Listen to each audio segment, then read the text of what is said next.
আছে, ওই সময় একটা বড় মিথ্যা কথা শয়তানের ধোকায় বলে ফেলছি, আমি রুটি 3টাই খাইছি।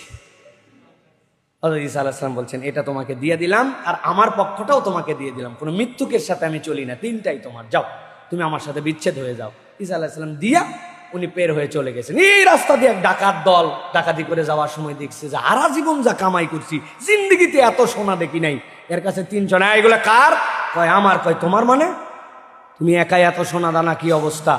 সাথে সাথে ডাকাতরা বলছে যে জীবনে আর কামাই করা লাগবে না, এইটারে মারা লাগবে, এইটারে মাইরে সব নিয়ে যাবে। কিন্তু তাদের মেজাজের মধ্যে কি পরিবর্তন হলো, আমরা ডাকাত কোন জায়গায় করছি, এত বড় গ্রুপ নিয়ে কে কারে চিনে ফেলে, এই লোকরে কেউ চিনে না। বলছে ভাই এমন ক্ষুধা লাগছে, তুই বাজারে যাবি, একটু খাবার নিয়ে আসবি। খাওয়া দাওয়ার পরে আর প্ল্যান করছে, ওই খাবার আনার পরে আরে মাইরা সাফ করে আমরা নিয়ে চলে যাব। বেকায়দায় পরে এই লোক গেছে, আর ও চিন্তা করছে যে বেটা কত বড় ব্যাককল, অপরিচিত লোকের হাতে কেউ খাবার আনায়, তোদের খাওয়াচ্ছি। ও খাবারের মধ্যে বিষ মিশাই নিয়ে আসছে, মিশাই নিয়ে আসে এদেরকে দিচ্ছে। আর এরাও নিয়ত করছে খাবার আনলে আগে মাইরে তারপরে খাবো। ওরে আসা মাত্র কল্লার থেকে ধর উড়াই দিছে। দেওয়ার পরে এরা চিন্তা করছে যে মরছে তো মরছে, জিনিস নিয়ে